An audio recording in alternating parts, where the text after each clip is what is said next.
It's time for a brand new journey here on iRacing. That's right, we're removing the fenders, grabbing our rookie license once again, and taking on the open wheel formula category. After 12 months of iRacing, I was very keen to see whether that experience was going to easily get me through this rookie license experience, or were there parts about open wheel racing that would truly make me a rookie once again. Either way, I was excited to get into something brand new to me, so let's get out on track and do some racing. So here we are in the F1600, ready to take on our rookie class races at Winton Raceway. My preparation and practice for these races had a few tricky moments. Parts of this track were quite tricky with this little car on the smaller tyre, just being a little bit too aggressive under brakes. This last sequence of corners particularly were giving me a fair bit of trouble. Getting into qualifying for race 1 though, you see, still a little bit on the ragged edge through turn 1 on this second flying lap. Getting it up onto the curbs through the turn 8 and 9 complex as well, which wasn't great for overall lap time, so certainly some things to trim up over these races, but we're going to come across the line for a mid 1 minute 25, and that is going to be enough to get us onto pole position for our first ever race. Getting into that race start now, we're using the clutch pedals as we get away off the line. It didn't really bring a lot of advantage though, so I wouldn't be too worried about that if you were first getting into open wheel racing.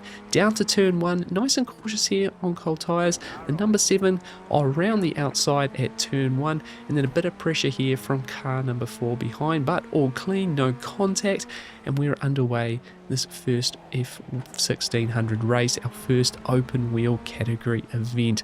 Now under cold tyres we're still a little bit sloppy here, losing a little bit of ground on the leader, coming through the fast turn 5 sequence here, and again we're running a little bit wide. Car 4 sort of trying to show the nose down the inside, and it's my first rookie mistake actually of these races that I noticed.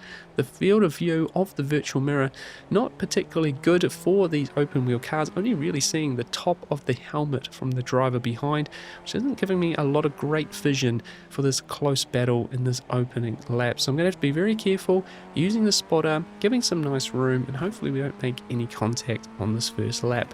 Through the middle sector, down towards the final sector now, coming through tricky turn number 10. Car 7 runs wide here on the opening lap. We're going to get a bit of a run. He's defending the inside, so we're going to go to the outside here as we approach turn number 11. Tricky to go around the outside here. This has been the problem corner for me, and we're going to not quite be able to make that one stick, but again everyone's leaving space here. We leave a little bit of space on the inside for car 4, but a nice run out of the final corner, and we're in the slipstream now of car 7, looking to go towards the outside of turn 1, do to him what he did to me at the opening corner. We make a little bit of wheel-to-wheel contact there, but we don't tangle up. I'm slow through turn 2 and actually get a 0x contact from the car behind, so good awareness. We see in the replay here, you can just see we tangle up a little bit, and then car 4 does a good job to check up and not get into the back of me too well. So really good observation from everyone, really nice close racing. We immediately carry on to turns 3 and 4, just running a little bit wide at these corners.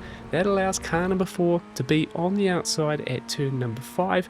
Really close racing here. We have to be a little bit careful as we get on power the second part of turn 5 through turn 6, and he does a really good job coming around the outside there. We look to the inside for turn 7, choose against it. A little bit of a wobble there at the end of the braking zone for car 4, but we're going to come and slot in here to turn 3. You can see I'm having a good time here, smiling at that one.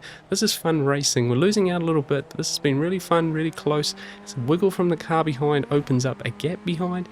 We can be all eyes forward. Of course, the action continues immediately a few corners later. Car 4 runs wide at the final turn. It gives me a really good run and enough speed here to simply drive on past, and this is a very critical part of this race. We really need to get our head down and start to catch the leader. Once again, we go a little bit deep into turn number 1, just being a little bit too aggressive here, trying to make up for lost time. Car to the left, we give a little bit of space there, but we are able to survive that. For the next couple of laps, we're able to settle into a bit more of a rhythm here. here, but the pressure is still absolutely on from car 4 behind.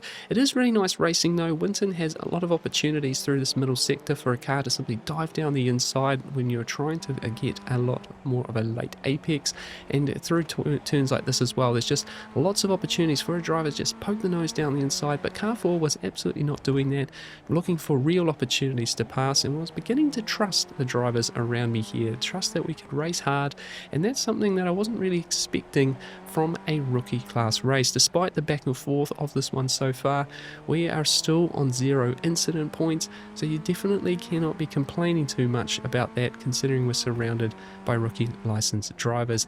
Now down into turn 10, we make a little bit of a wobble, but not too bad. Worse for the car behind, and that opens up a bit of a margin there, so the pressure is off. We just need to push on ahead, but unfortunately we crack under 0 pressure here, just getting too deep into that corner, braking too hard to try and slow the car, and we lock the rear tires, and around we go in a little half spin. You can see here just a little clumsy little half spin. It is 2 incident points for loss of control, and good observation from car 4 behind. He notices the spin, slows the car, misses the nose there, and we're all able to carry on. Now coming to the end of the race, the fact that we were now by ourselves meant that we could just settle down a little bit and ultimately start driving a little bit better. We made a bit of a gain on the car ahead, but as the race continued, that gap stabilized, everyone doing a good job till the end here. A back marker kind of interrupted some of that in the final lap, but as we come through this middle sector here for the last time, that gap has simply stabilized at 2 seconds. We do have the fastest lap of the race, which does get eclipsed by the leader as he crosses the finish line. He's got a nice 6-second margin there, and we can be satisfied at least with only 2 incident points as we come across the line for a P3 in a really fun way to start my open wheel racing journey. Race number 2, and we have managed to qualify on pole once again by the slimmest of margins versus the Spanish driver in second place. Once again, we use the clutch pedals for the launch, and it doesn't yield much of a benefit side by side with car number 5 down into turn 1. Now we're nice and cautious through here, giving each other plenty of space, and we get the slingshot around the outside of turn 2, and we do emerge into the lead of this race. A change of field of view on the virtual mirror has helped with that location of the car behind, and it's a nice, clean, simple start for me in race number 2. Back to turn 1 though, further down the pack, we are going to see a bit of rookie madness, and unfortunately this car here not picking a good reference point for braking to turn 1, and then a clumsy move here by the black car trying to go into a gap that doesn't exist there, trying to take P3, and then the gold car gets into his own moment as he's slow through turn number 6 and gets collected by a car behind. So certainly some very normal rookie class action there at turn number 1. Fortunately we're out front, and a slightly better opening sequence of laps here has meant that we've established a tiny bit of a lead, although the car number 5, the Spaniard driver there, he is absolutely putting some pressure on still. Just trying to stay calm, trying not make those little mistakes and learn from my mistakes from race number 1 as we come down to turn number 10 here, trying to be a little bit more patient on the brake release. We get it right. Unfortunately the driver behind, he has a half spin, which then leads to an interesting moment later in the race. Just see there that little half spin at turn 10, and then as he's coming back through the field, a clumsy move into turn 1, and unfortunately a very standard rookie class rejoin, causing a big drama for the Ferrari livery F1600 there. And I show this simply to remind everyone, if you are in these races, you are need to rejoin the circuit. Do it in the safest way possible. Race ending for that red car. Didn't completely go my own way out in front. We have a big moment there at turn 11. We pick up an off track, which is certainly not what we're trying to do for safety rating, but it is just the 1 incident point, and we have established ourselves a nice 10-second buffer on the last lap of this race. So pretty straightforward this one. We've just been trying to learn the car and trim up some of those mistakes, keeping it off the curb in places, working out where the acceleration points are, where the best exits are for this car, and things were starting to flow really nicely. So around the corner for the final time on the home straight, and we're going to pick up our very first win in open wheel racing, and it felt pretty good as well. And on now to race number 3. The equation for this one was very simple. We needed 0.18 safety rating to clear our rookie license here in race number 3, and the one incident point from the previous race gave us a 0.17 gain. As we come across the line to set another 125 in qualifying and pick up ourselves another pole position, we carry on with the corners here, as obviously driving on in official sessions, every corner you do does work towards your safety rating. And as we get to the line, our mission becomes a lot simpler, as position number 2 starts from the pit lane, and we're going to get a really easy jump away from the line, no one to fight down into turn number 1, which was a bit of a shame because we've certainly been having some nice battles into turn 1. Nice and simple for us through turn 1, through turn 2, into the lead of the race.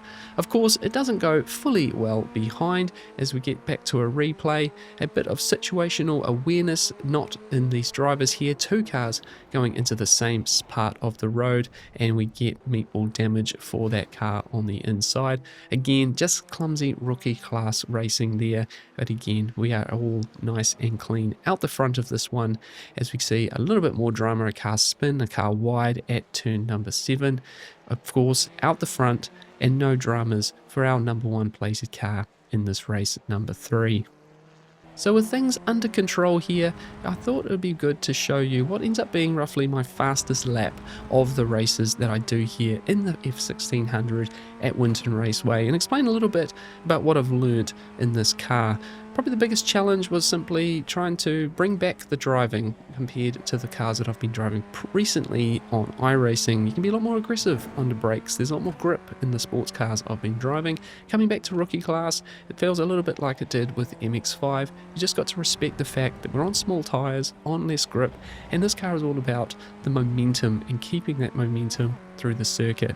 Through the fast turn number 5 here, you see just a tiny bit of brake to keep a bit of rotation, and that was probably the biggest takeaway versus my first rookie license, is just understanding that less braking is more. Braking earlier, braking less, ramping the brake up slowly and releasing it slower just allows the weight transfer to be a lot smoother, and that equals a lot more speed and a lot less spins. I think if you were jumping into this car for the first time from another game, you're probably going to be really struggling under brakes here, as I was a little bit in practice, just getting too deep under brakes. Corners like this here at turn 10. But see, we're still coming off the brake a little bit too quick there, making the rear of the car a little bit nervous, losing a little bit of time in this final sector versus my best lap, down to this tricky turn 11, which has more radius than you expect. They can catch you out a little bit. I'm a bit more cautious on this lap. We lose a 10th there, around the final corner, keeping it away from that inside curb, which excites the rear tyre, and you lose a lot of traction when I come across the line for a low 1 minute 25.353.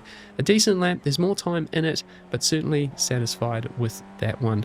Of course, we were wanting to push on, they're always trying to seek pace in this car, but as we come into turn 10 here on lap number 7, we have almost another spin, and that was just a good reminder that we are looking for safety rating in this race. We should stop pushing so hard. I do want to bring the attention back though to further back in this race. This was a really nice battle group here, and I could see it on the telemetry while I was driving, and I was a little bit disappointed that I wasn't in the fight here. Cars from position 2, you see the green car in position 2, back to position 7, all very close on the track. And the more that I watched the replay of this one, the more I realised that these guys were having a really respectful battle. There wasn't any contacts, there was some good dicing back and forth, little mistakes being made, but room being given. And I've got to admit that it was really encouraging to see this, remembering when I was involved in some battles in MX-5, they were respectful. You can have a lot of fun in rookie class. Into my final lap though, and it's been pretty cruisy out the front. We are a 14-second margin back to P2, and we have been able to have that 0x race as we come around the final corner to take our second win from our third pole here in open wheel racing. All that experience of iRacing being used here to get ourselves a few results. And for good measure, we go back to the battle here for P3 as they run to the line. A drag race here as the black car gets a nice exit from the final turn. Doesn't quite get by on the line, but that just caps off what looked like a fantastic race for those guys. And yes, the 0x does give me enough safety rating, and we gain the D license at graduating from rookies. And just like that, we are out of rookie license in open wheel category. Now it's obvious that my experience in iRacing so far was a huge help for these rookie license events. Simply understanding the processes and procedures around iRacing meant that I didn't make some of the very easy mistakes to make like I did in my first rookie class races in sports car. Also, a general understanding of car behavior and particularly braking application meant that I could quickly get the most out of this little F1600. But obviously making some mistakes as well in terms of field of view on the rear mirror and overdriving the car a little bit meant that it wasn't all going my way all the time. However, like my experience in sports car rookies, I've got to admit that I'm always so pleasantly surprised with the level of racing that we can have in rookie class. Yes, there were some rookie mistakes from other drivers, and you do need to have much more situational awareness and have really good braking references in Formula Car, as you don't have the brake lights to see what cars around you are doing, and you also can't door bang like you do in sports car, easily tangling up those open wheels. But the racing that I had in race 1 was both fair and clean despite the small mistakes that we were all making, and watching back the close racing that happened in race 3 behind me once again showed me that there is absolutely a chance of good racing. You don't have to be scared of rookies like they are often advertised as. Of course, that is just a small snapshot of rookie license from my perspective, so if you have done rookie license in open wheel yourself, please let me know your experience in the comments below and let me know how you think I got on with these 3 races that I did. Now the journey obviously is going to move on to D license, and that is the F4 Formula Car racing. We'll be spending a lot of time in F4, and if you want to see how that goes for me, then please consider subscribing to the channel and leave a like if you enjoyed this video at any point. A huge thank you for watching to the end here. Race hard, stay positive, and we'll see you for some more Formula Car action very soon. Cheers.